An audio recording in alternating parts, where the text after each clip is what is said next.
A sua promessa está chegando, apenas espere. No livro de Lucas, capítulo 24, versículo 49 diz: Eis que eu enviarei sobre vós o que meu Pai prometeu. Por isso, permanecei na cidade até serdes revestidos da força do alto. Em outra versão diz: Eis que eu sobre vós envio a promessa de meu Pai. Contudo, permanecei na cidade até que sejais revestidos do poder do alto. Essas palavras são de Jesus Cristo. Jesus enviaria a promessa do Pai. Mas, entretanto, porém, eles teriam que esperar. Agora eu falo para você. Jesus enviará para você a promessa do Pai. Mas, entretanto, porém, espere. E qual era a promessa do Pai? Era o Espírito Santo. Nesta ocasião, ninguém conhecia, ninguém tinha visto, nem sabia do que se tratava. Era uma promessa impalpável. Jesus disse: Eu vou, mas vocês fiquem parados, esperando em Jerusalém, até que ele venha. Esse até que é complicado, porque na Bíblia, com raríssimas exceções, nenhuma promessa tem data. Jesus não disse para os discípulos esperarem em Jerusalém por um determinado período de tempo. Era até que o Espírito Santo viesse. E agora eu repito as palavras de Jesus para você. Espere até que a sua promessa venha. Samuel, quando ungiu Davi, não falou quando ele seria rei. Quando José teve um sonho que iria governar o Egito, Deus não falou quando seria. Esperar com uma data prevista já é difícil. Imagine sem previsão. Deus falou através de Jesus: fiquem em Jerusalém até que, não deu data, do alto vocês sejam revestidos. Com isso, devido à espera, começa-se um ciclo na vida dos discípulos. Ansiedade, falta de esperança, dúvida, inclusive alguns voltaram a pescar. Eles foram ficando inquietos. Agora eu pergunto, quem não ficou inquieto na vida, esperando a resposta de uma entrevista de emprego, de um resultado de uma prova ou de um processo na justiça? A espera gera inquietação.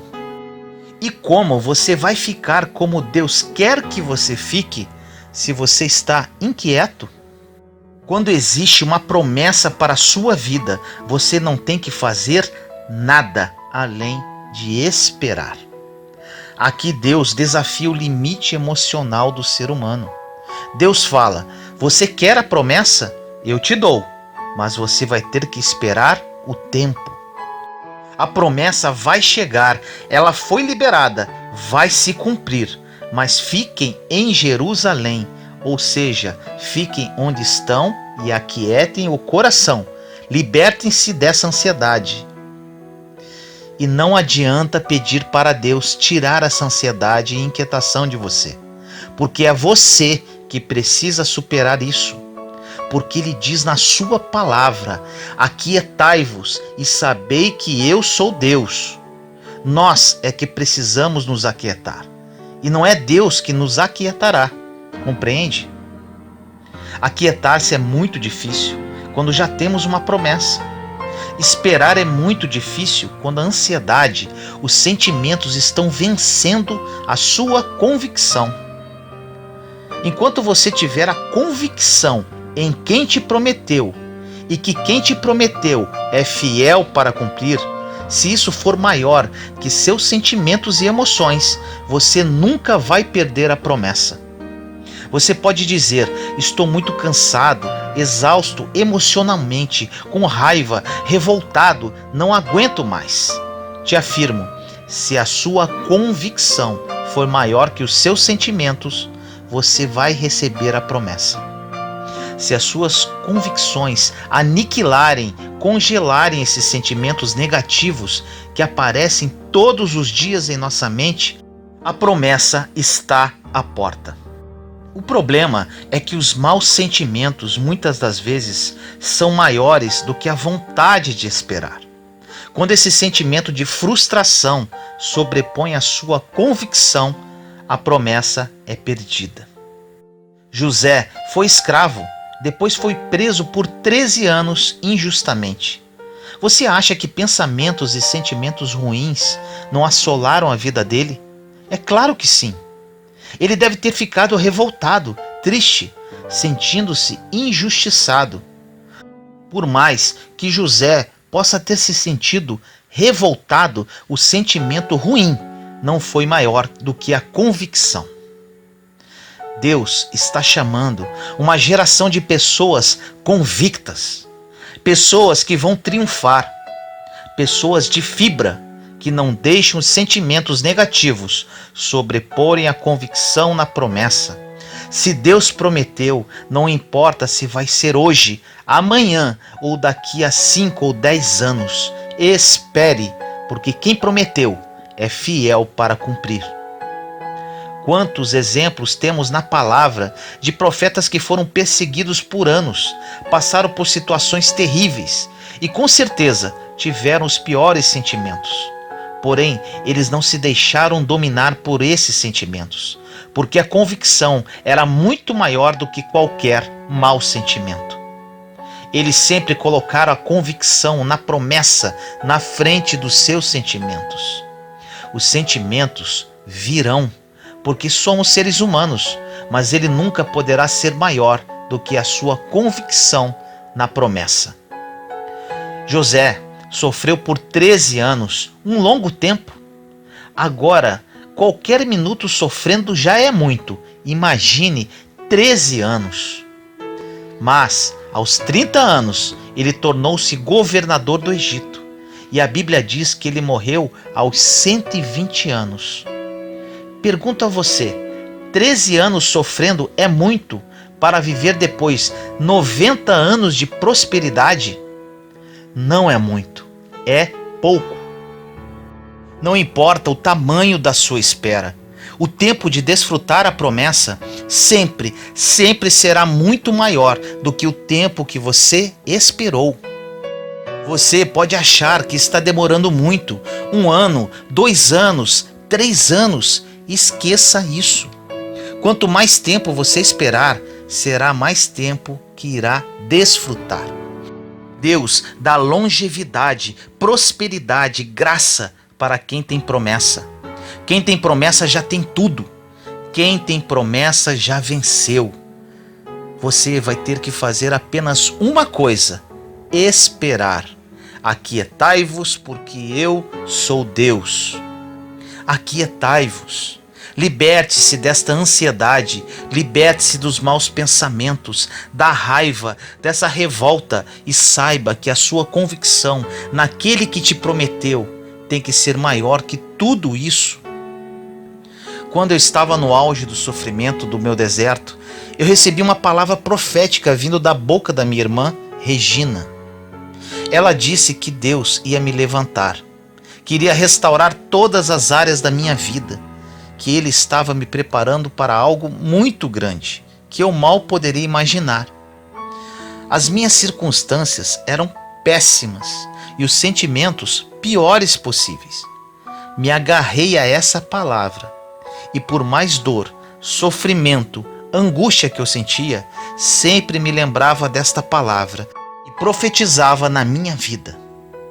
Não deixei os sentimentos sobreporem a convicção das promessas de Deus para a minha vida. Hoje, elas estão se cumprindo e de uma forma incrível e muito, mas muito melhor do que eu ousava sonhar um dia. Creia, meu irmão e minha irmã. Em 2 Coríntios, capítulo 4, versículos 16 e 17 diz: Por isso não nos deixamos abater. Pelo contrário, embora em nós o homem exterior vá caminhando para a ruína, o homem interior se renova dia a dia. Pois nossas tribulações, momentâneas e ligeiras, são leves em relação ao peso da glória incomensurável Que palavra poderosíssima!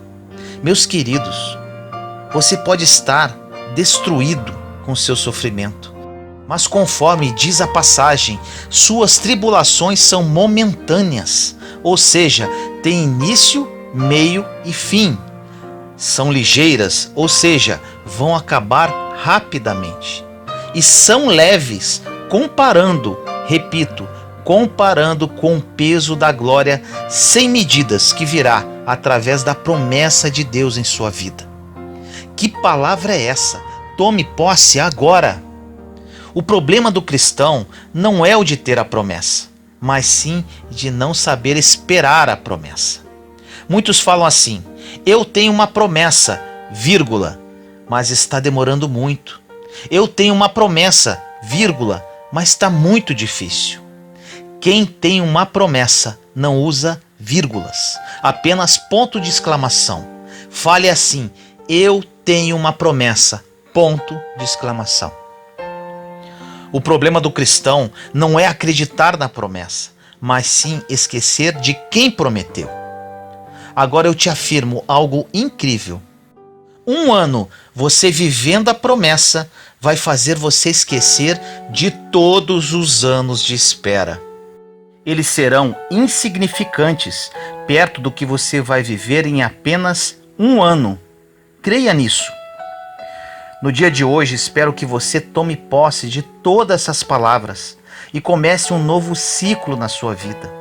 Tenha convicção na promessa e em quem te prometeu e espere com uma atitude paciente. Esta convicção tem que ser maior que os seus sentimentos, maior do que as suas perdas, maior do que as decepções que a vida possa estar trazendo para você. Ou você acha que não temos decepções depois de estar vivendo a promessa? Abraão teve muitas decepções depois de ter recebido a promessa, Isaque. Diversos problemas assolaram a vida dele depois da promessa cumprida. Agora um alerta: no meio da espera não é hora de errar. No meio da espera ficamos inquietos e nossas emoções poderão nos abalar. A esperança e confiança precisam estar no único que nunca vai te decepcionar. Não deposite a sua esperança e confiança nos homens, porque você pode se frustrar. Quando estamos inquietos, corremos para desabafar com pessoas, trocamos de igreja, achamos que o louvor está fraco naquele templo, achamos que a pregação não está surtindo efeito. A igreja não te promete nada, o pastor não te promete nada, o ambiente não te promete nada. Quem te promete é Deus, que está em todos os lugares, inclusive no seu quarto, onde você o encontra no secreto. Para que Deus libere a promessa em sua vida, você precisa estar maduro para receber. Analise a você mesmo e avalie se você está maduro o suficiente para receber o que está esperando. Outra situação: a promessa nunca é possível. Se é possível, não é promessa, é proposta. A promessa sempre é impossível.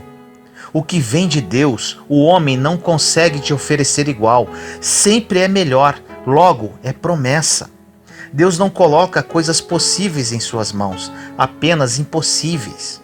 Se você quer coisas possíveis em sua mão, negocie com os homens. Agora, se o que espera é impossível, sirva e espere no Deus do impossível. Se você tem uma promessa de Deus em sua vida, espere somente com uma atitude santa. Esperar quando se tem promessa não é perder tempo. Independentemente do tempo, não se desespere, não fique ansioso.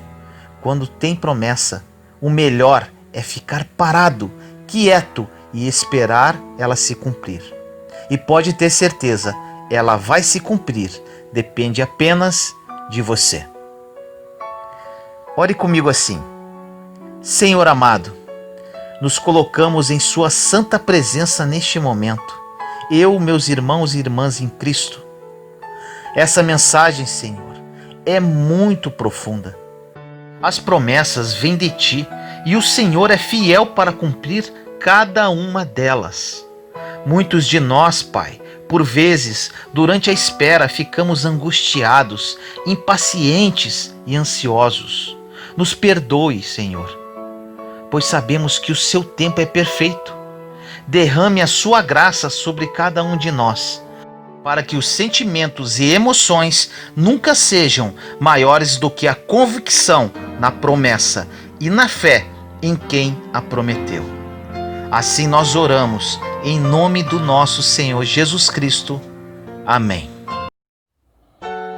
Pode ser leve, mas não será fácil. Viva com leveza.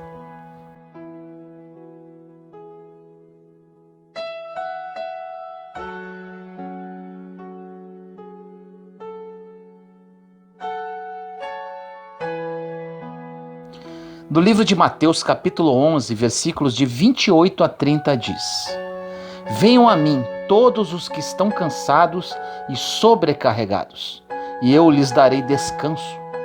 Tomem sobre vocês o meu jugo e aprendam de mim, pois sou manso e humilde de coração, e vocês encontrarão descanso para as suas almas, pois o meu jugo é suave e o meu fardo é leve. Jesus não projetou você para viver cansado. Não é nada fácil, e aqui vem um grande aprendizado desta mensagem. Não confunda facilidade com leveza. Jesus nunca disse que seria fácil, mas ele disse que pode ser leve. Às vezes você pode ter pensado que depois que você aceitou Jesus, tudo ficou pior. Mas não, te afirmo, tudo já estava assim, só que você não via, pois tinha uma venda nos seus olhos que Deus tirou. Um fumante não consegue sentir mais o cheiro, mas quando ele entra no ambiente puro, todos que estão lá presentes conseguem sentir o aroma que ele carrega. A conversão é basicamente isso, é Deus tirando as vendas. E quando isso acontece, percebemos o lixo que já estávamos acostumados a viver. Com isso, temos a impressão que tudo parece estar desmoronando. Na verdade, sempre esteve. Era você que não enxergava. Mas entenda isso. Tudo vai se encaixar no tempo devido e lá na frente as coisas começarão a fazer sentido. Precisamos pontuar isso. Uma vida leve não significa uma vida fácil. O Evangelho não vai poupar-nos das lutas. Pelo contrário, é o processo que transforma meninos em homens. É o processo que tira de nós o mimimi. É o processo que faz com que nossa confiança em Deus aumente dia a dia, apesar das circunstâncias. No meio de um incêndio, por exemplo, você terá que fazer escolhas, estabelecer prioridades. Quem você vai salvar? Você logo pensa que precisa salvar a sua esposa, seus filhos e os seus documentos. Deus nos fala hoje que precisamos viver como se tudo estivesse em chamas. Porque quando tudo parece que está em chamas, não teremos tempo para carregar o peso que Deus não quer que carreguemos. Quando tudo está em chamas, você terá que priorizar o que é prioridade para Deus também. Então, quais são as duas coisas que você vai priorizar e que não poderá perder quando tudo estiver em chamas? A sua identidade e a sua família. Profundo isso, não é? Deus ainda diz hoje para mim e para você: é esse estilo de vida que eu tenho para você. Uma vida sem distrações. Não vai ser fácil, filho, mas pode ser leve. Tira hoje da sua vida, da sua casa, da sua família, da sua jornada, aquilo que é desnecessário. Porque às vezes estamos priorizando aquilo que Deus nunca priorizou. Às vezes estamos valorizando aquilo que Deus nunca valorizou. E sabe qual é o problema?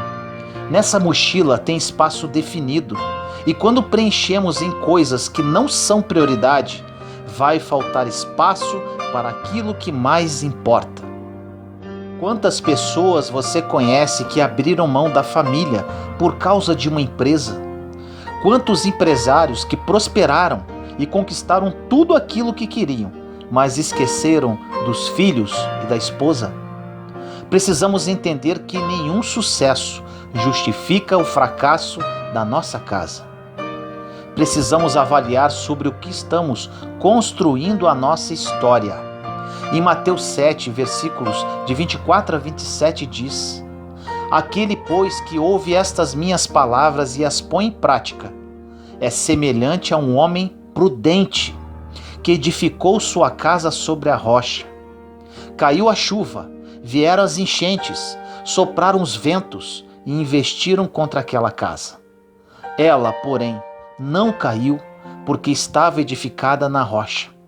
Mas aquele que ouve as minhas palavras e não as põe em prática é semelhante a um homem sensato que construiu sua casa na areia. Caiu a chuva, vieram as enchentes, sopraram os ventos e investiram contra aquela casa. Ela caiu e grande foi a sua ruína. A Bíblia está falando sobre dois tipos de homens, dois tipos de histórias e fundamentos. Ou seja, o fundamento não está onde são colocados os tijolos, mas sim no alicerce, onde você constrói e ninguém vê. O imprudente não está preocupado em construir aquilo que ninguém vê. Ele está preocupado em construir aquilo que todo mundo consegue enxergar. Ele não está preocupado com princípios. Ele está preocupado em exposição. Ele quer mostrar para todo mundo que a sua casa está pronta. Neste exemplo, essa casa pode ser substituída pelo seu trabalho, sua história e o seu ministério. Existirá um momento que teremos dificuldades, tanto para as pessoas que estão em Deus, tanto para aquelas que não estão. Você já parou para pensar que a fundação é uma das partes mais caras de uma construção? Talvez aquela pessoa que não tinha princípios gastou menos dinheiro e levou menos tempo para construir do que aquele que tinha princípios. A grande verdade é que nessa jornada de fé, quando a chuva forte aparece, quando o desafio surge, saberemos qual a construção que vai suportar. E aí chegamos à conclusão que não importa a construção que foi construída mais rápido, mas sim quanto tempo ela dura. Sem Deus, você pode correr e conquistar aquilo que você sempre sonhou. Mas aí vem a pergunta para você me responder: quanto tempo isso dura? Para viver uma vida leve, não importa como construímos, importa apenas onde está nossa confiança. Existem momentos que parece que nada está acontecendo, mas o poder mais explosivo de uma semente acontece em um ambiente onde ninguém enxerga. Precisamos lembrar que aquilo que Deus tem para nós dura para sempre e é eterno. O que tem nos guiado? Existem momentos que o que tem nos guiado é a multidão. E tem momentos que estamos mais preocupados com aquilo que os outros estão dizendo do que Deus pensa a nosso respeito. Se você é controlado pela opinião dos outros, isto representa a forma mais segura de jamais atingir os propósitos de Deus na sua vida. A multidão é enganosa. A mesma multidão que aplaudia Jesus quando ele entrava na cidade, dias depois gritava: "Crucifica-o!" Pior do que uma perseguição pode ser uma bajulação. A presença da multidão representa a ausência de milagre. No livro de Mateus, capítulo 9, versículo 23 a 26 diz: Chegando à casa do chefe da sinagoga, Jesus viu os tocadores de flauta e uma multidão alvoroçada. Disse-lhes: Retirai-vos, porque a menina não está morta, ela dorme. Eles, porém, zombavam dele. Tendo saído a multidão, ele entrou, tomou a menina pela mão e ela levantou-se. Esta notícia espalhou-se por toda a região. Talvez seja nesse contexto que Jesus vai entrar na sua vida. Todo mundo olha para você e enxerga que nada vai dar certo. Mas a boa notícia é que Jesus chegou na sua casa. Existe um momento que vamos ter que decidir se os risos da multidão em relação aos nossos sonhos vão definir o que vivemos, ou se é a palavra que Deus já liberou antes da multidão chegar em nossa casa. Para todo mundo que conhece a sua vida, pode parecer ridículo o sonho que te move, mas não precisa fazer sentido para ninguém, se faz sentido para quem te prometeu. Existem milagres que só vão acontecer na sua casa quando a multidão sair. Tem milagres na sua família que só vão acontecer quando a multidão sair. Estou falando aqui de pessoas, sugestões, conselhos, pensamentos, ideias, sentimentos, tudo aquilo que vai de encontro ao que Deus te prometeu. Você lembra do primeiro pecado da criação? Satanás apenas sugeriu o que para ele era bom. A grande questão é que desde Gênesis, Deus declarava que algo acontecesse e ele via que era bom. E o inferno sugeria que algo também acontecesse e dizia que também era bom. Se você não souber quem você é em Cristo Jesus, você não terá noção no que é capaz. E qualquer sugestão do inferno pode fazer você parar. A promessa de Deus chegou na sua casa antes de qualquer sugestão do inferno. Então você precisa decidir em qual delas você vai querer se agarrar. O que você tem que definir é se a multidão vai reconhecer os milagres ou vai te impulsionar para o seu destino. Ou é a multidão que te move ou é a palavra de Deus. No versículo, a mesma multidão que duvidou do milagre o espalhou por todos os lugares. Toda a multidão que se levantou contra as promessas de Deus vão ter que reconhecer que só o Senhor é Deus. Existem alguns momentos que, sem perceber, somos guiados pela carência. A carência, muitas vezes, move-nos para aquilo que parece a promessa, mas não é. O problema é que enquanto estivermos satisfeitos com aquilo que parece com a promessa não vem, porque Deus nunca vai disputar espaço em nós. A carência tem frustrado muitas pessoas. Como um exemplo muito comum, observamos pessoas que têm a convicção de que o namoro vai dar certo. Eles estão carentes e insistem com o relacionamento. Qual o resultado? Quando se casam, terão a certeza que não era isso. A grande questão é que se você começa o relacionamento, seja ele qual for, pelas motivações erradas, você só conseguirá mantê-lo pelas motivações erradas também. Agora eu pergunto para quem está namorando: se o seu namoro te afasta de Deus, o que faz você acreditar que o seu casamento vai fazer você se aproximar dele?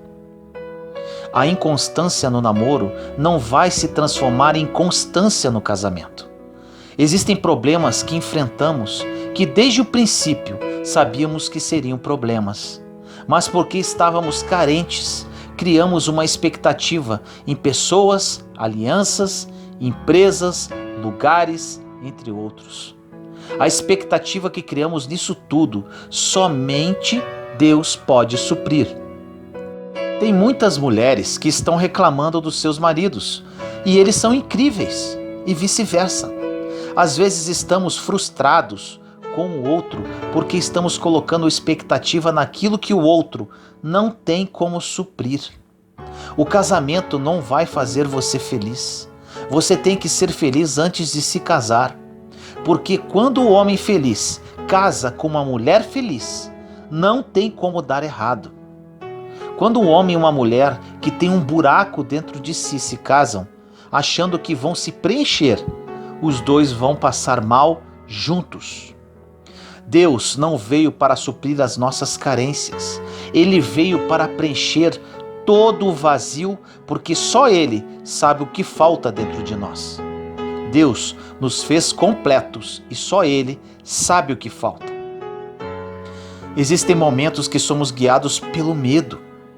Quando o medo define os seus limites, você estará entregando para ele a construção da sua história.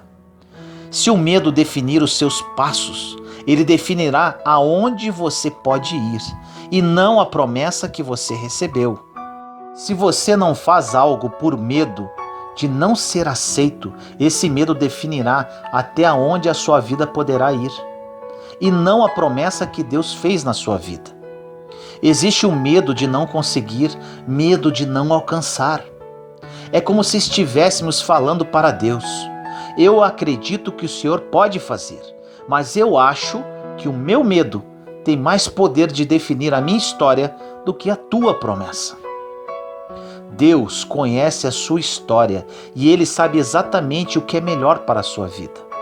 Existem pessoas que, por medo de perder, perderam. Você não consegue dar os seus primeiros passos de fé. Você condiciona a sua conversão e o dia que você vai mudar a sua história pelo que os outros vão pensar. Precisamos renovar as nossas esperanças, apesar dos cenários. No livro de Habacuque 3, 17 e 18 diz: porque então a figueira não brotará, nulo será o produto das vinhas, faltará o fruto da oliveira, e os campos não darão de comer. Não haverá mais ovelhas no aprisco, nem gado nos estábulos. Eu, porém, regozijar-me-ei no Senhor. Encontrarei minha alegria no Deus de minha salvação. Os meus olhos podem estar vendo que falta tudo, mas a minha fé diz que eu posso todas as coisas naquele que me fortalece. No livro de Hebreus, capítulo 11, versículos de 1 a 13 diz: a fé é o fundamento da esperança, é uma certeza a respeito do que não se vê. Foi ela que fez a glória dos nossos antepassados. Pela fé, reconhecemos que o mundo foi formado pela palavra de Deus e que as coisas visíveis se originaram do invisível. Pela fé, Abel ofereceu a Deus um sacrifício bem superior ao de Caim e mereceu ser chamado justo, porque Deus aceitou as suas ofertas. Graças a ela é que, apesar de sua morte, ele ainda fala. Pela fé, Enoque foi arrebatado, sem ter conhecido a morte, e não foi achado, porquanto Deus o arrebatou. Mas a Escritura diz que antes de ser arrebatado, ele tinha agradado a Deus. Ora, sem fé é impossível agradar a Deus, pois para se achegar a Ele é necessário que se creia primeiro que Ele existe e que recompensa os que o procuram. Pela fé na palavra de Deus, Noé foi avisado a respeito de acontecimentos imprevisíveis. Cheio de santo temor, construiu a arca para salvar a sua família. Pela fé, ele condenou o mundo e se tornou o herdeiro da justificação mediante a fé.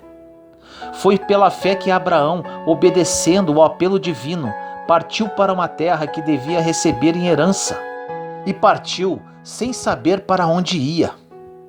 Foi pela fé que ele habitou na terra prometida, como em terra estrangeira, habitando aí em tendas com Isaque e Jacó, co-herdeiros da mesma promessa. Porque tinha esperança fixa na cidade assentada sobre os fundamentos eternos, cujo arquiteto e construtor é Deus. Foi pela fé que a própria Sara cobrou o vigor de conceber, apesar de sua idade avançada, porque acreditou na fidelidade daquele que lhe havia prometido. Assim, de um só homem quase morto, nasceu uma posteridade tão numerosa como as estrelas do céu e inumerável como os grãos da areia da praia do mar. Foi na fé que todos nossos pais morreram, embora sem atingir o que lhes tinha sido prometido. Viram-no e o saudaram de longe, confessando que eram só estrangeiros e peregrinos sobre a terra. A palavra não está dizendo que eles foram poupados das circunstâncias. A palavra diz que eles foram poupados nas circunstâncias. Eles não foram poupados dos processos. Eles foram guardados por Deus durante o processo. Os leões ainda estavam lá, mas não podiam comê-los mais. O fogo ainda estava lá, mas não podia queimá-los mais. A espada ainda estava lá, mas não podia feri-los mais. É por isso que Hebreus 11 diz que a fé não é a ausência de circunstâncias contrárias, mas a fé é a segurança de que Deus nos guarda em todas elas. Na passagem da fornalha ardente, em Daniel 3, a Bíblia não está dizendo que Deus enviou um anjo para que a fornalha não queimasse mais.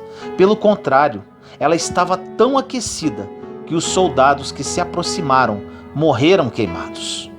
Deus estava estabelecendo para as pessoas um princípio. Os teus gigantes não precisam sair para que eu faça. Eu vou fazer na presença deles. A fornalha continua quente, o leão continua na arena, a espada continua levantada. Mas se Deus é por nós, quem será contra nós? 1000 poderão cair à minha direita e 10.000 à minha esquerda, mas eu não serei atingido. Pare de ser guiado pelo medo. No livro de Romanos 8, versículos 31 e 32 diz: Que diremos depois disso? Se Deus é por nós, quem será contra nós? Aquele que não poupou seu próprio filho, mas que por todos nós o entregou, como não nos dará também com ele todas as coisas? Não tem sentido você perguntar para Deus se ele te ama ou não, ou se ele deseja fazer ou não. Ele entregou o próprio filho por você. Existe alguma dúvida com relação a este amor? Quando entendermos a altura, largura e profundidade do amor de Deus por nós, o medo não vai mais fazer sentido. No livro de Hebreus 11:1 diz: a fé é o fundamento da esperança, é uma certeza a respeito do que não se vê. Em Mateus 18:18 diz: em verdade vos digo, tudo o que ligardes sobre a terra será ligado no céu, e tudo o que desligardes sobre a terra será também desligado no céu. Se existe fé, não há espaço para o medo. O medo vai te dizer: não tem como acontecer, é impossível. E a fé vai te dizer: já aconteceu, é inevitável. Existem momentos que a sua mente te dirá que não tem mais como. Existirão pessoas que dirão que não terá mais jeito, mas Deus te diz para tirar o medo do seu lugar secreto, que Ele vai inundá-lo com a lembrança do que Ele fez no passado. Quando lembramos do que Deus fez no passado, não existem mais dúvidas que Ele vai fazer de novo. Existem momentos que aquilo que estamos vivendo é fruto de uma amnésia espiritual. No meio da correria, vamos colocando várias bagagens. Esquecemos que se continuarmos confiando, caminharemos com leveza. Às vezes, o que mais nos impede de viver o novo de Deus é quando somos guiados pelo passado. Não permita que o seu passado controle o seu futuro. Você já parou para pensar a loucura que é pegar um tempo que não existe mais e deixar ele governar a construção do seu amanhã? Deus nos diz que não devemos ser guiados pelo nosso passado, pois ele não existe mais. Tem coisas que o diabo nem lembra mais e ficamos tentando trazer à memória. Deus declarou lá atrás que aqueles que estão em Cristo, as coisas velhas passaram e tudo se faz novo. Tudo. Nós somos produtos do nosso passado, mas nós não precisamos ser prisioneiros dele.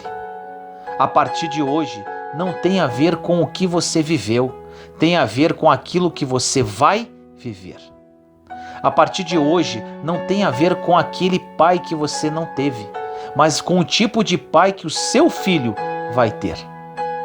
Deus nos dá a oportunidade de reescrever uma nova história e abrir mão do fardo que é o nosso passado. Em Atos dos Apóstolos, capítulo 2, versículos 17 e 18 diz: acontecerá nos últimos dias, é Deus quem fala, que derramarei do meu espírito sobre todo ser vivo. Profetizarão os vossos filhos e as vossas filhas. Os vossos jovens terão visões e os vossos anciãos sonharão. Sobre os meus servos e sobre as minhas servas derramarei naqueles dias do meu espírito e profetizarão. O que é interessante aqui é que profetizar, sonhar e ter visões futuras não tem a ver com o passado. O que Deus tem para fazer na sua vida a partir de hoje não tem a ver com o seu passado, mas com aquilo que está por vir. A tua visão não é para ver o que ficou para trás, é para enxergar aquilo que ninguém está enxergando. Deixe a carência, o medo e o passado para trás. Nem o diabo está preocupado com o seu passado, ele está preocupado em frustrar o seu futuro. Lembre-se sempre disso. No dia de hoje, permita-se começar a viver todos os planos e sonhos que Deus planejou para a sua vida. Dê passos de fé, viva um dia de cada vez e pode ter certeza que o seu caminho nunca mais será o mesmo.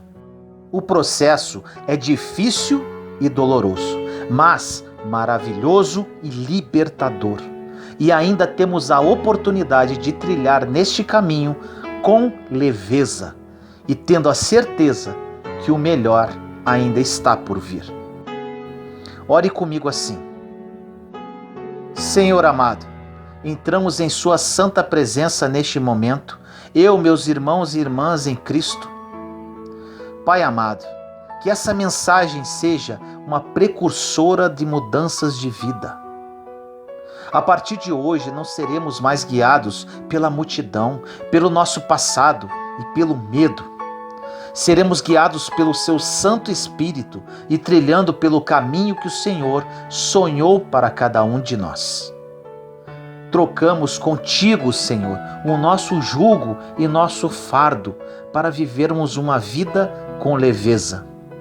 Sabemos que não será fácil, mas entendemos hoje que pode ser leve.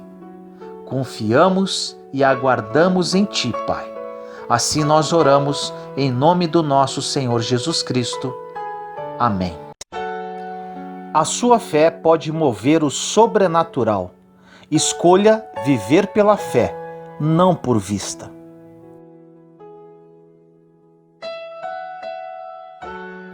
No livro de Hebreus, capítulo 11, versículos 1, 2 e 6, diz assim: Ora, a fé é a certeza daquilo que esperamos e a prova das coisas que não vemos, pois foi por meio dela que os antigos receberam bom testemunho.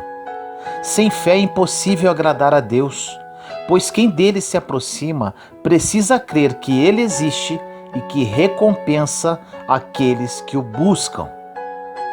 Meu irmão e minha irmã, Jesus nunca disse que seria fácil, mas ele fez uma promessa para nós. Pode ser leve, porque eu já troquei de fardo com você. Eu já troquei de lugar com você na cruz. Aquilo que eu merecia por parte do meu Pai, eu entreguei a você. Se cada um de nós perdêssemos tudo, mas não a fé, não perderíamos nada. A fé é a chave que move o sobrenatural. A fé é aquilo que faz com que alguém, que não tem nada aos olhos dos homens, viva como alguém que já recebeu tudo aos olhos de Deus. Se você se agarrar na fé que Deus te deu, nada mais vai ser impossível na sua vida. Preste muito atenção no que vai ouvir nesta mensagem.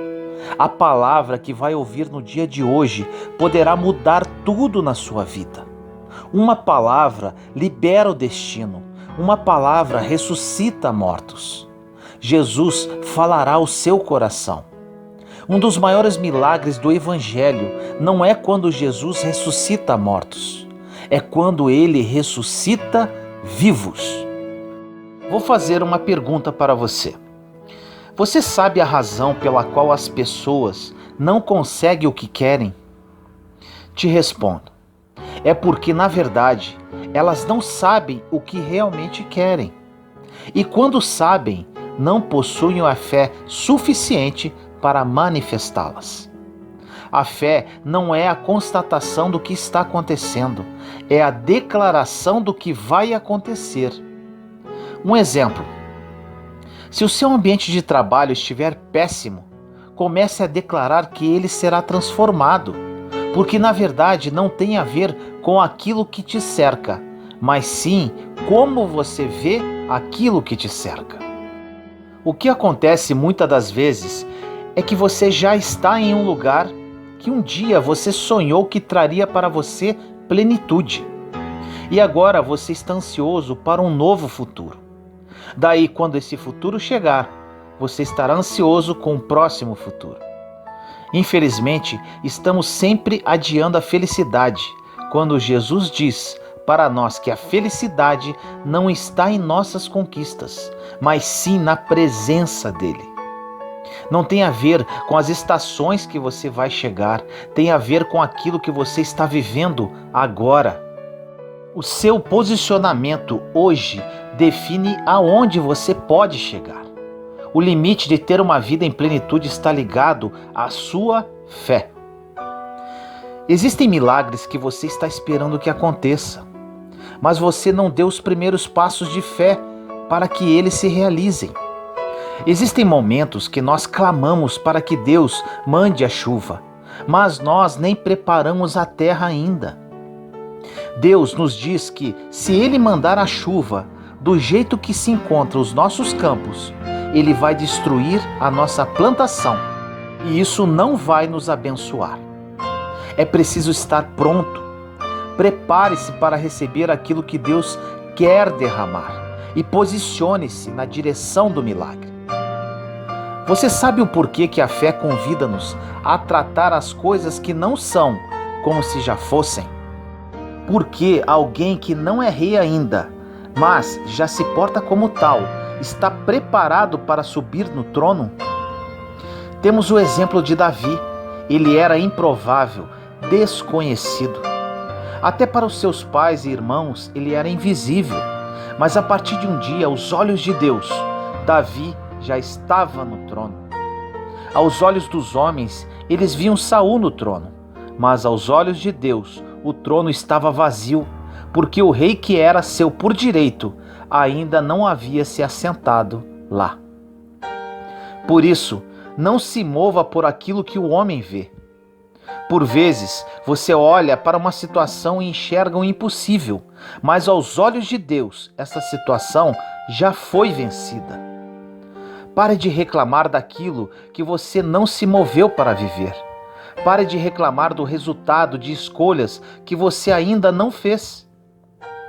Para você viver aquilo que deseja, você precisa abrir mão da vida que você leva. Em 2 Crônicas 7,14 diz: se meu povo, sobre o qual foi invocado o meu nome, se humilhar, se procurar minha face para orar, se renunciar ao seu mau procedimento, escutarei do alto dos céus e sanarei sua terra. Se você der os seus passos de fé, os céus vão reagir àquilo que você está se movendo. Os céus estão prontos para reagir sobre a sua casa, mas a sua casa precisa dar os primeiros passos. O evangelho não tem a ver com conforto, tem a ver com propósito. Não faça das suas crises o seu devocional. Uma pessoa que já está sem esperança, acorda, toma o seu café e fica horas assistindo o jornal. Depois disso, quando sai para trabalhar, tem a perspectiva que o mundo está desmoronando devido a tanta violência que ela assistiu. Esta pessoa fica com a sensação de que tudo está errado, e isso parte da influência do que acabou de ver nos meios de comunicação. Entenda que o céu não está em crise e que você precisa fazer a sua escolha. Ou as realidades do céu entram na sua casa, ou os seus olhos vão ditar para onde você pode ir. No livro de Josué, capítulo 1, versículo 9 diz: isto é uma ordem, sê firme e corajoso. Não te atemorizes, não tenhas medo, porque o Senhor está contigo em qualquer parte para onde fores. Isso é um princípio. A segurança que você tem não está nos lugares para onde você vai, mas quem vai com você até lá. A ansiedade é o mal do século. Ela é o resultado natural de centralizarmos as nossas esperanças em qualquer coisa menor que Deus. Se a sua expectativa está no seu trabalho, na promessa de homens, a ansiedade vai governar a sua história. Agora, se a sua expectativa está em Deus, você precisa ter consciência de que Deus é o suficiente para tocar em qualquer esfera da sua vida e mudar a sua história. Então, quando você confia em Deus, pode todas as coisas. Você descansará debaixo da certeza. Se nós sabemos que Ele pode todas as coisas, por que acreditamos que Ele só vai tocar em algumas delas? Deus pode liberar curas contra a enfermidade, pode mudar histórias financeiras, mudar cenários. Confie, se posicione. Quando você pauta o seu futuro naquilo que os olhos veem, você estará dando para a sua carne o lugar de governo para a sua história. Você sabe por que isso? Porque a partir daí, os seus olhos vão definir até onde você poderá chegar. Você tem que entender, ou são os seus olhos que dirão a você quais são os seus limites, ou Deus que te criou, quando nada ao teu redor existia, fará isso. Faça a sua escolha. Os seus olhos veem impossibilidades e a sua fé diz: vai dar tudo certo. Foi eu que te prometi e eu vou prover cada promessa. Em 2 Coríntios 5,7 diz: andamos na fé e não na visão. Olha que interessante isso. Você conhece algum casal que está junto há muito tempo, mas não existe mais confiança entre um e outro? Com certeza você responderá sim, pois nos dias de hoje isso é muito comum. Vamos fazer um parâmetro com nossa vida espiritual. Existem muitos, mas muitos cristãos que caminham perto dele há muito tempo, mas não confiam que ele pode fazer aquilo que a palavra dele diz. Você sabe qual o princípio que Deus está estabelecendo com isso? Que estar perto não significa confiar. Você já parou para se perguntar o porquê que mesmo as igrejas crescendo cada dia mais em números de fiéis, os milagres que rompem o sobrenatural não aumentam na mesma proporção? É porque estar perto não significa confiar. Talvez você esteja há anos na igreja e não confia que uma palavra ou uma oração pode mudar a sua história. Se fosse diferente, levaríamos mais a sério nossos momentos no secreto com Deus, um sermão sendo ministrado ou uma mensagem sendo ouvida. Essa mensagem, por exemplo, poderá ter dois efeitos na sua vida. Ou ela não representará nada, ou sua vida poderá ser transformada. Esses efeitos são liberados de acordo com a sua fé.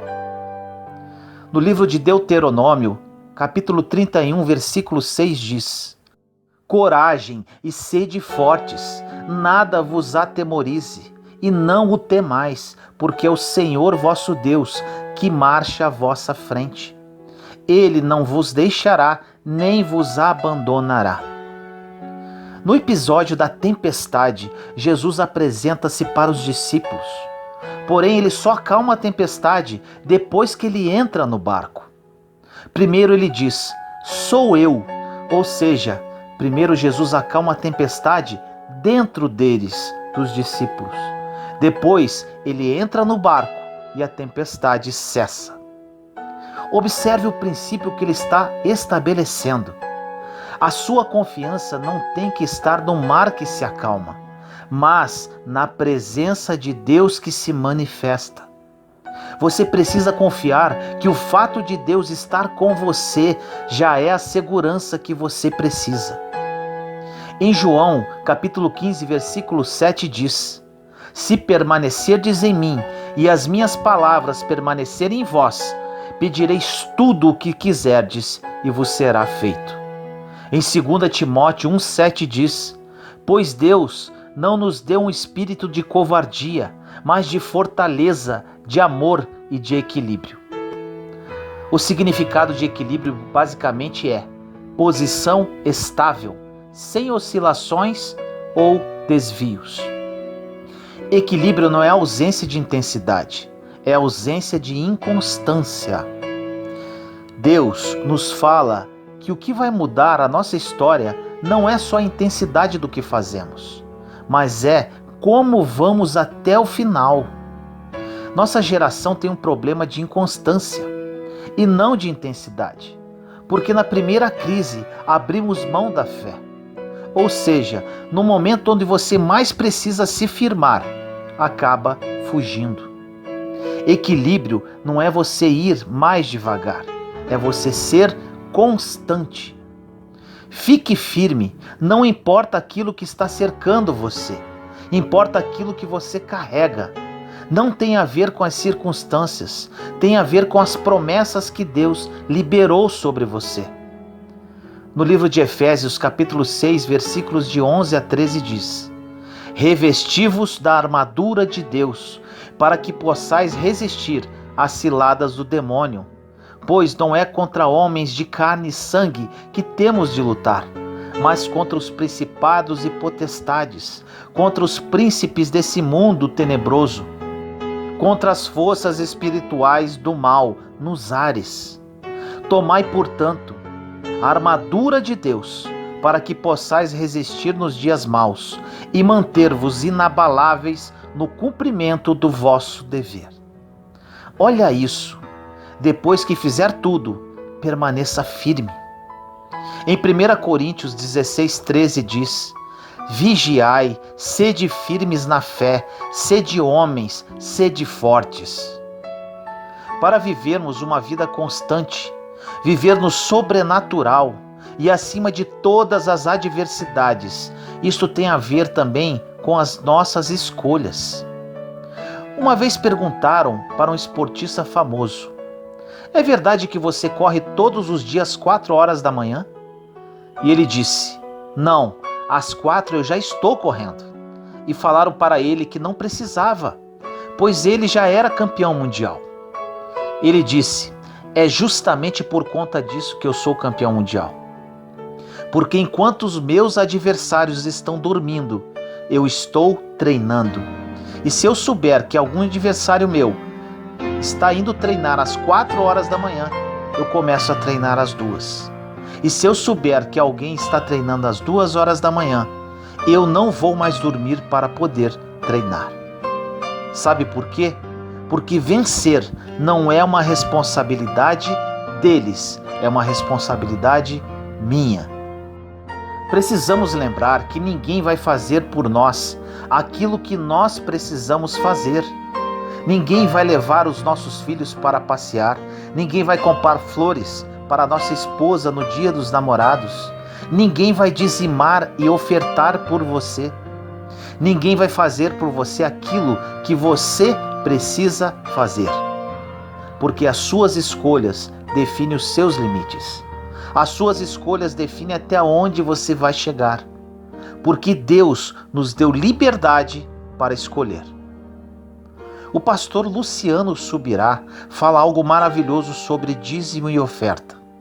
Ele diz que o dízimo e a oferta é a celebração da redenção, porque quando éramos escravos, não tínhamos direito de escolher se íamos semear ou não. E o fato de você poder escolher isso hoje significa que você é livre. O escravo não tem escolha, mas o filho, sim.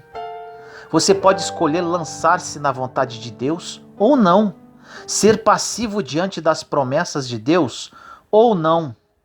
Esse livre direito de escolha, para muitos de nós, tem sido justamente onde estamos perdendo. Lembra-se do filho pródigo? Ele chega para o pai e diz que deseja a parte da herança e o pai o entrega. Ou seja, ele dá para o filho provisão e liberação. Às vezes, nós achamos que estamos fazendo o certo porque estamos crescendo e temos liberdade para escolher. Só que o fato de Deus nos dar liberdade de escolhas não significa que Ele aprova todas elas. O maior fracasso que um homem pode ter é ter sucesso aonde Deus não aprova.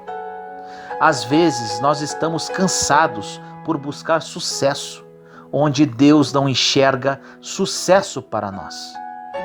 A história de Paulo, por exemplo, para a nossa geração, seria um dos maiores exemplos de fracasso que a Bíblia retrata, pois Paulo não foi milionário e morreu sozinho. Se analisarmos os critérios que usamos para o sucesso, pode ser completamente diferente daquilo que é certo para Deus. E talvez você esteja se cansando, tentando alcançar algo que já recebeu e nem percebeu. O que importa para Deus não é o castelo que construímos, mas é onde buscamos refúgio quando ninguém nos vê. Não tem a ver com aquilo que nós construímos para chegar até Ele. O Evangelho tem a ver com aquilo que Ele abriu mão para chegar até nós. Aquilo que você constrói para Deus não determina quem você é. Ele te ama por quem você é e não por aquilo que você faz. Sem perceber, vamos tentando moldar Deus e acreditamos que Ele só pode fazer segundo aquilo que Ele fez em nós. Mas entenda isso: antes de você existir, Ele já era Deus e continua sendo. Não tente diminuir Deus segundo as suas experiências pessoais. Não é porque Deus não fez ainda algo que você desejava que Ele não pode fazer. A grande questão é que no Evangelho, Deus só pode tocar nas áreas que você expuser e reconhecer. Jesus veio para os doentes. Ele não vai tocar naqueles que acham que não precisam dele. Evangelho não é para quem acha que precisa, é para quem sabe que precisa. Precisamos nos comprometer com o nosso destino profético, mais do que nos comprometemos com as nossas desculpas. No livro de João, capítulo 15, versículo 16 diz: Não fostes vós que me escolhestes, mas eu vos escolhi e vos constituí para que vades e produzais fruto, e o vosso fruto permaneça. Eu assim vos constituí, a fim de que tudo quanto pedirdes ao Pai em meu nome, Ele vos conceda. Precisamos nos expor ao poder, igual nos expomos para as pessoas que não nos ajudam em nada. Exponha-se, deixe-se ser trabalhado pelo Senhor, tenha a postura de um verdadeiro filho ou filha de Deus. Jesus morreu para que vivêssemos uma vida plena em todas as áreas de nossa vida. Mas para que isto aconteça, Ele te diz agora, neste momento, que seja feito conforme a tua fé. Ore comigo assim: Senhor amado, nos colocamos em Sua santa presença neste momento. Eu, meus irmãos e irmãs em Cristo Jesus. Pai, que esta mensagem fale aos corações, mude vidas, restaure famílias. Muitos dos seus filhos e filhas que oram neste momento estão vivendo cativos ao seu passado e às suas circunstâncias. Não conseguem se libertar, Pai. Ajude-os em nome de Jesus. Desperte em cada coração o dom da fé. Que eles tenham consciência que a verdadeira mudança de vida depende da liberação da fé. O seu plano está desenhado para cada um, mas muitos de nós ainda não está caminhando dentro da sua vontade. Que esta mensagem desperte esse encorajamento e comprometimento para vivermos pela fé e não mais por vista. Assim nós oramos, em nome do nosso Senhor Jesus Cristo. Amém. E quanto a mim? No livro de Filipenses, capítulo 4, versículo 5 diz: Seja a amabilidade de vocês conhecida por todos. Perto está o Senhor. Hoje falaremos sobre um assunto muito grave entre as pessoas, e principalmente no meio cristão: o egocentrismo. Egocentrismo é o comportamento voltado somente para si, ou tudo que lhe diz respeito, ou ainda a incapacidade de diferenciar-se dos outros. Precisamos tomar consciência que é tempo de mudança. Jesus está voltando em breve, e com isso temos uma pequena janela de tempo para impactar o mundo com nosso testemunho. E isso é absolutamente impossível de se fazer quando somos cristãos egocêntricos e bebês mimados. No livro de Lucas, capítulo 9, versículos 23 a 25 diz: Jesus dizia a todos: se alguém quiser acompanhar-me, negue-se a si mesmo, tome diariamente a sua cruz e siga-me. Pois quem quiser salvar a sua vida, a perderá. Mas quem perder a vida por minha causa, este a salvará. Pois que adianta ao homem ganhar o mundo inteiro e perder-se ou destruir a si mesmo? Existe uma vida, podemos dizer assim, mais alta, mais elevada para cada um de nós.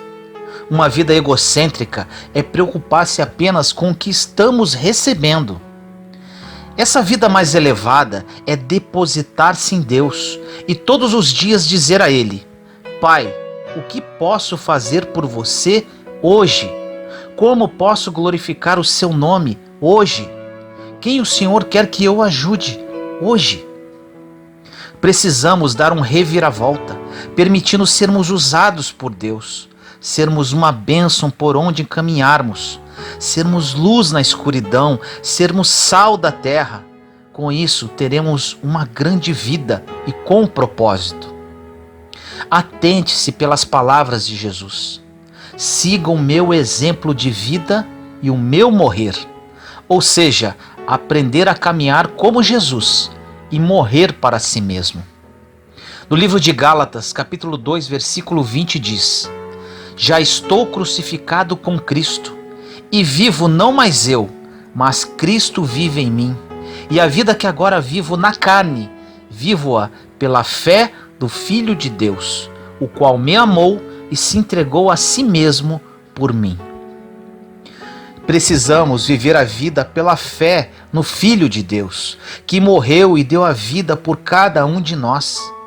Se Jesus morreu por nós, morremos com Ele e ressuscitamos com Ele, para viver uma nova vida e nos tornarmos verdadeiramente novas criaturas. Deus nos ama incondicionalmente e tem um plano bom para nossas vidas. Ele quer cuidar de nós, pois somos seus filhos. Um grande exemplo de egocentrismo muito evidente foi Lúcifer. Olha o que aconteceu. No livro de Isaías, capítulo 14, versículos de 12 a 15 diz: como caíste desde o céu, ó Lúcifer, filho da alva? Como foste cortado por terra, tu que debilitavas as nações? E tu dizias no teu coração: eu subirei ao céu, acima das estrelas de Deus, exaltarei o meu trono, e no monte da congregação me assentarei aos lados do norte. Subirei sobre as alturas das nuvens e serei semelhante ao Altíssimo. E contudo levado serás ao inferno, ao mais profundo do abismo. Lúcifer foi uma grande criação de Deus. Dizem relatos que seu corpo era composto por instrumentos musicais. Ele foi um alto anjo da adoração ao Senhor. Ele escolheu voluntariamente se rebelar contra Deus. Deus nos criou para fazermos o que é certo. Na verdade, Ele não criou robôs e fantoches. Devemos usar o livre-arbítrio para escolher a sua vontade. Deus nos dá a liberdade de escolha. O Senhor coloca diante de nós a vida ou a morte, e a escolha é nossa. Lúcifer fez a escolha errada, achando que poderia ser como Deus. No livro de Lucas, capítulo 10, versículo 18 diz: Ele respondeu: Eu vi Satanás caindo dos céus como relâmpago. Satanás foi expulso do céu e a sua morada é aqui nesta terra, na atmosfera onde vivemos. Ele é o autor da destruição de nossas vidas. Porém, nós temos autoridade sobre ele no nome de Jesus. Satanás vive na terra, mas a terra pertence a Deus. Nós, como imagem e semelhança do Pai, vivemos neste mundo, mas temos que ter a consciência que não pertencemos a Ele. Enquanto estamos aqui, precisamos lutar com as armas espirituais que estão à nossa disposição. Dizer não ao que não é da vontade de Deus para nós. Muitas pessoas perdem a sua vida tentando fazer por elas mesmas. Na verdade, Deus quer fazer por nós. Ele pode abrir portas que jamais poderíamos abrir e ainda fechará portas que nos afastará de diversos problemas. No livro de Jó, capítulo 1, versículo 7 diz: O Senhor disse a Satanás: De onde você veio? Satanás respondeu ao Senhor: De perambular pela terra e andar por ela. Em 1 Pedro, capítulo 5, versículo 8 diz: Sejam sóbrios e vigiem. O diabo, o inimigo de vocês, anda ao redor, como leão rugindo e procurando a quem possa devorar. Quando caminhamos com Deus em espírito e verdade, não temos que temer ao inimigo de nossa alma. Satanás tenta dominar a nossa mente com sugestões, cochichando em nosso ouvido, semeando o veneno do egoísmo. Agora atenção! A decadência do ser humano está na desobediência a Deus, e toda desobediência está ligada ao egoísmo. Começou no jardim do Éden. Mesmo sendo errado, Eva quis. A serpente falou que era bom, porém não falou das consequências. Satanás é paciente e manipulador. Ele não tem pressa e é astuto. Mas nunca se esqueça, ele é um derrotado e você tem autoridade sobre ele. O egoísmo é uma decadência. Caim matou Abel porque era egoísta. Os irmãos de José o venderam como escravo e jogaram num poço porque eram egoístas. O rei Davi cometeu adultério porque era egoísta. Jonas era egoísta e foi engolido por uma baleia. Um jovem rico apegou-se às suas riquezas e perdeu a vida eterna pelo egoísmo. Esses são apenas alguns dentre vários exemplos da Bíblia. O egoísmo gera desobediência. Por vezes, o egoísmo é muito sutil em sua vida. Você pode ser uma pessoa egoísta e achava que não era, até ouvir essa mensagem. Você pode mudar isso agora e viver uma nova vida. Liberte-se desse mal. Se você é uma pessoa que foca somente em você, quer fazer somente por você, e ora, inclusive, pedindo coisas apenas para o seu deleite, você é uma pessoa egoísta. O que Deus propõe para você hoje é que pare de olhar para si. Deixe Ele cuidar de você e cuide do seu irmão, do seu próximo. Com o tempo, fazendo isso, você será uma pessoa plena em todos os aspectos da sua vida. Ele quer cuidar de você.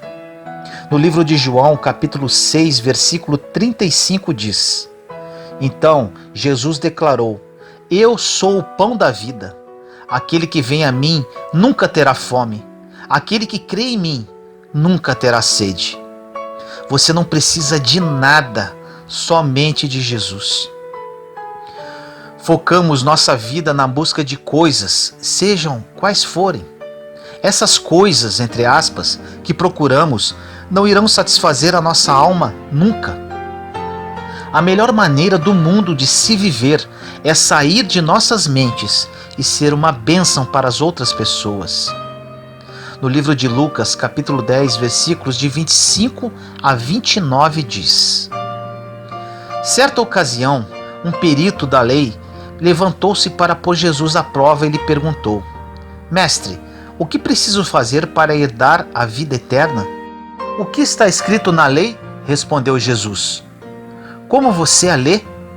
Ele respondeu: Ame o Senhor, o seu Deus, de todo o seu coração, de toda a sua alma e de todas as suas forças e de todo o seu entendimento, e ame seu próximo como a si mesmo. Disse Jesus: Você respondeu corretamente. Faça isso e viverá.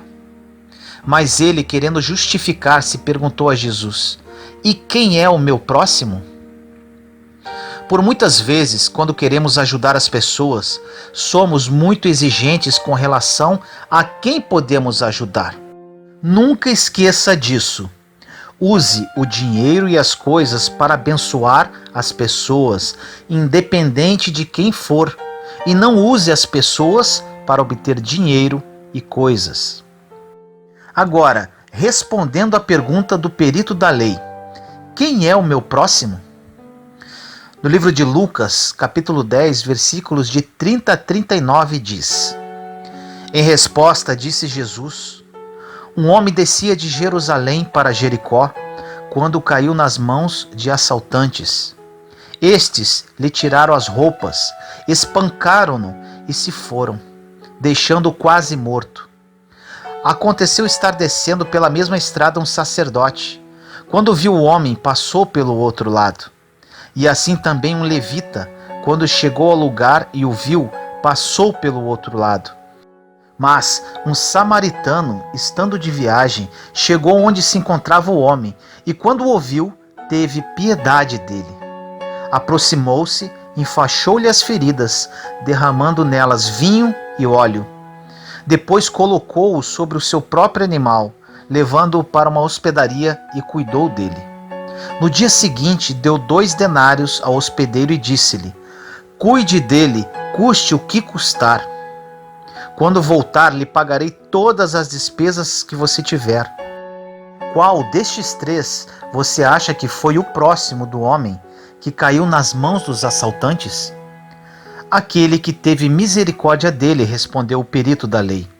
Jesus lhe disse: Vá e faça o mesmo. Não existe como ter compaixão e misericórdia de uma pessoa se não esquecermos de nós mesmos. Ou temos compaixão ou temos autopiedade. Deus não quer que coloquemos a piedade para dentro de nós mesmos. Ele quer que a direcionemos para fora, para este mundo ferido. O bom samaritano mudou seu plano para ajudar aquela pessoa ferida. Depois de tratar as suas feridas, ele levou aquele homem para uma hospedaria e o instalou. Disse: custe o que custar, ajude esta pessoa, custe o que custar. Precisamos parar de impor limites em nós mesmos e ajudar as pessoas, custe o que custar, seja o que for preciso. Precisamos tirar os limites da nossa bondade e generosidade e dizer a Deus: seja o que for preciso fazer, eu vou ajudar. Senhor, eu não estou aqui nesta terra para ajudar a mim mesmo, pois este é seu trabalho. Estou aqui para fazer alguém feliz. Precisamos usar a vida que Jesus nos deu para ser uma bênção. Nós plantamos uma semente quando ajudamos o próximo. E Deus pega esta semente e traz uma colheita para a nossa própria vida. É incrível! Ele nos proporciona bênçãos maravilhosas, sem medidas, bênçãos que nunca obteríamos sozinhos quando focamos em nossos irmãos. Reflita profundamente sobre o que você ouviu e pare hoje mesmo de depositar-se em si mesmo. Deposite-se em Deus e deixe Ele usá-lo poderosamente na vida de outras pessoas. Será uma mudança incrível e maravilhosa em sua vida. Ore comigo assim: Senhor amado, entramos em Sua santa presença neste momento. Agradecemos, Pai, por mais um dia de aprendizado. Esta mensagem, Pai, vai de encontro a muitas pessoas que vivem hoje focadas em si mesmas. Pessoas que de alguma forma, mesmo sem perceber, se tornaram egocêntricas. Peço a Ti, Senhor, que ilumine cada vida que foi tocada por essa mensagem através do Seu Santo Espírito. Que nos tornemos um corpo de Cristo focado em ajudar o próximo, em levantar os caídos. Que sejamos almas generosas e caridosas, visando alcançar aqueles que mais precisam. Sabemos, Senhor, que quer que cuidemos do próximo, enquanto cuidas de nós. Assim nós oramos, em nome do nosso Senhor Jesus Cristo. Amém.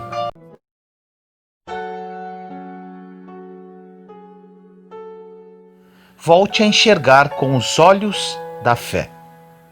No livro de Lucas, capítulo 18, versículos de 35 a 43, diz: Ao aproximar-se Jesus de Jericó, um homem cego estava sentado à beira do caminho, pedindo esmola. Quando ouviu a multidão passando, ele perguntou o que estava acontecendo. Disseram-lhe: Jesus de Nazaré está passando. Então ele se pôs a gritar: Jesus, filho de Davi, tem misericórdia de mim. Os que iam adiante o repreendiam para que ficasse quieto, mas ele gritava ainda mais: Filho de Davi, tem misericórdia de mim. Jesus parou e ordenou que o homem lhe fosse trazido. Quando ele chegou perto, Jesus perguntou-lhe: O que você quer que eu faça? Senhor, eu quero ver, respondeu ele. Jesus lhe disse: Recupere a visão, a sua fé o curou. Imediatamente ele recuperou a visão e seguia a Jesus, glorificando a Deus.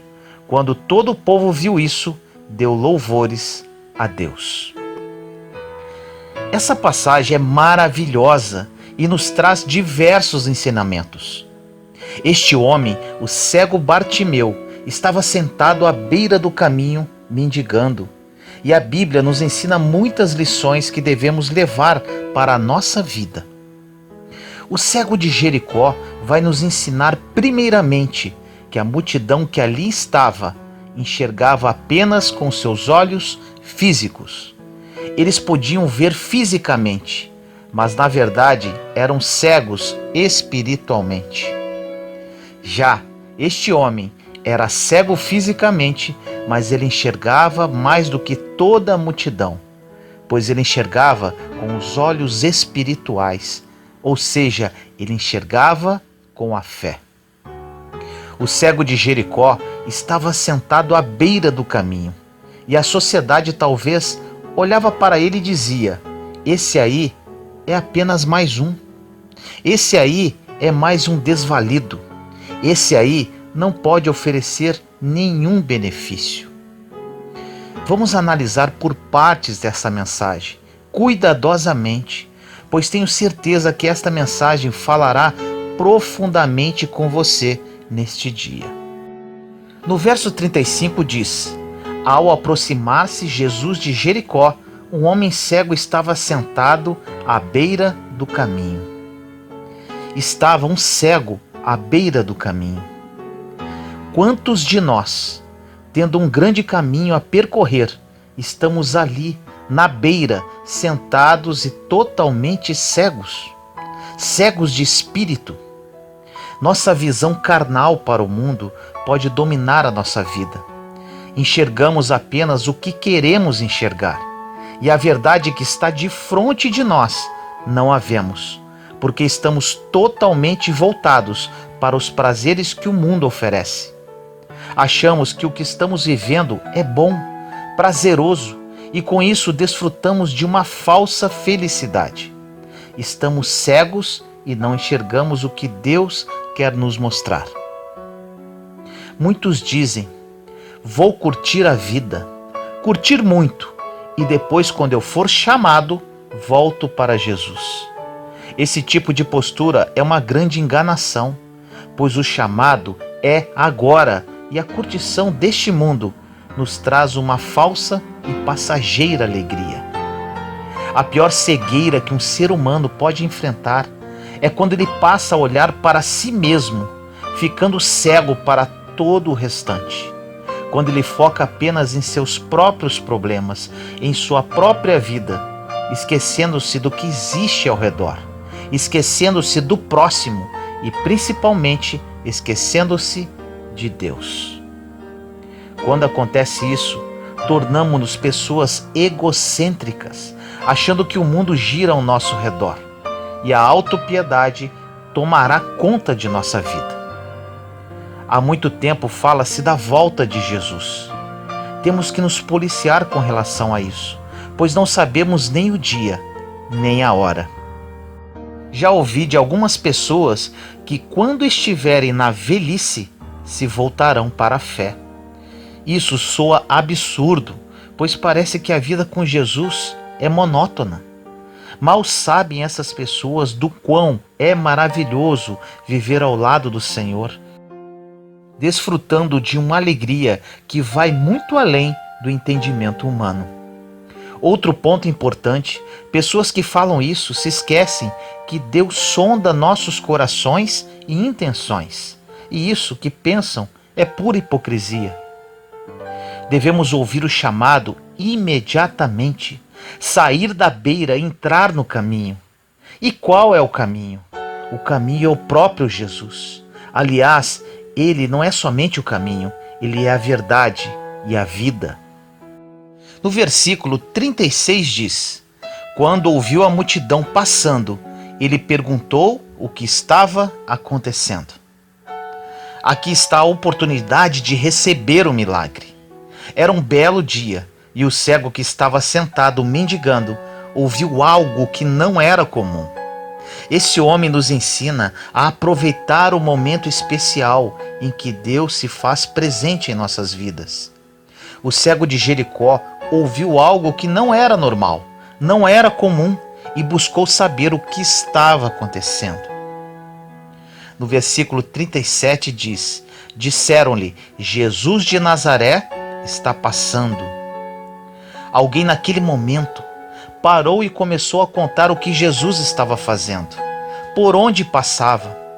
Esse alguém deve ter dito: Jesus o Nazareno está passando. Ele tem feito curas, milagres, prodígios, maravilhas, ressuscitou mortos. Ele tem feito o impossível por onde passa.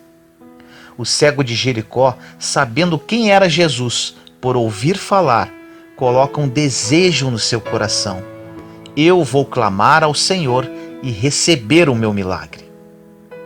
Preste atenção na conjugação desse verbo.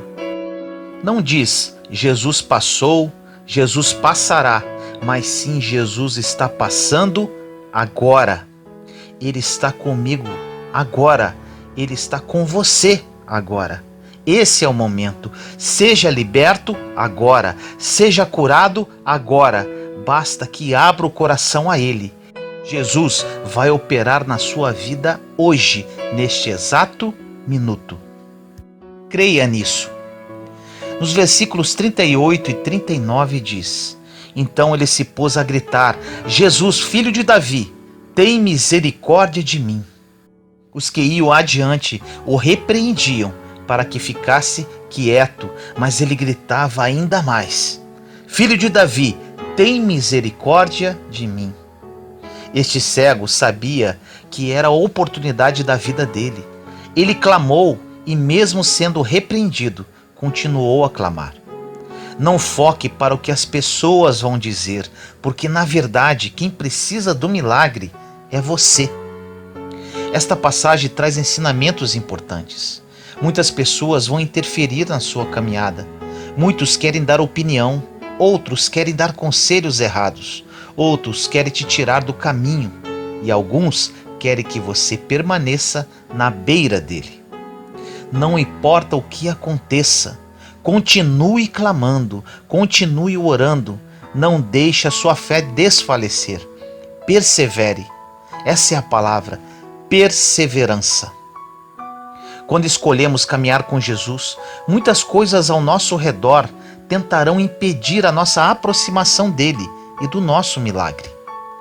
Da mesma forma que aquela multidão tentou impedir o cego, nossas circunstâncias, nosso passado, nossos murmúrios, aquilo que vemos, que ouvimos, amigos entre aspas, a dúvida, a falta de fé, entre outros, nos fazem desistir no primeiro grito. Nos versículos 40 a 42 diz: Jesus parou e ordenou que o homem lhe fosse trazido. Quando ele chegou perto, Jesus perguntou-lhe: o que você quer que eu faça? Senhor, eu quero ver, respondeu ele. Jesus lhe disse: recupere a visão, a tua fé o curou. Quando perseveramos em nossos clamores e orações, Jesus para, se volta para nós e pergunta: o que você quer que eu faça? Jesus sabia qual a necessidade daquele homem, porém ele deseja que saia de nossos lábios o desejo do nosso coração. Outra situação muito importante: quando pedir para Jesus alguma coisa para a sua vida, peça somente isso, a visão espiritual.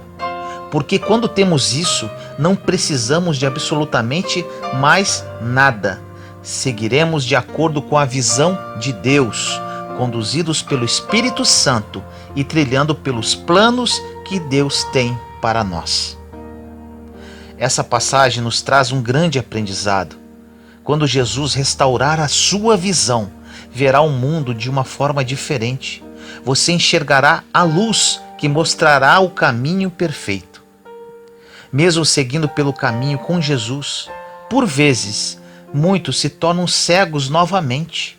A cegueira espiritual sempre estará à espreita.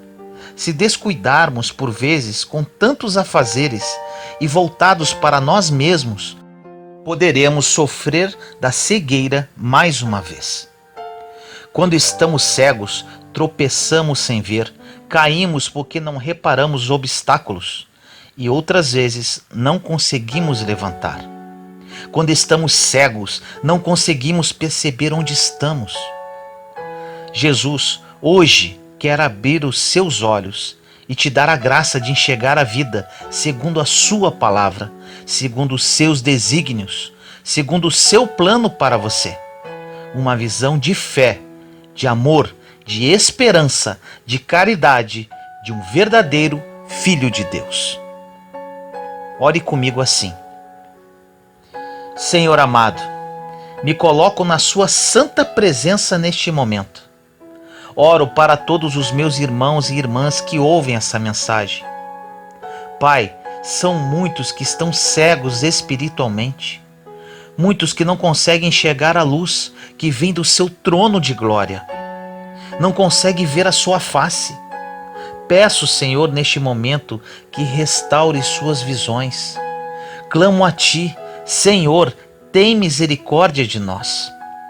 Abra nossos olhos e nos dê a graça de enxergar a vida segundo a Sua palavra, segundo os Seus desígnios, segundo o Seu plano para cada um de nós. Nos dê uma visão de fé, de amor, de esperança, de caridade. Nos restaure a visão, Pai, para que enxerguemos como verdadeiros filhos Teus. Assim eu oro, em nome do nosso Senhor Jesus Cristo. Amém.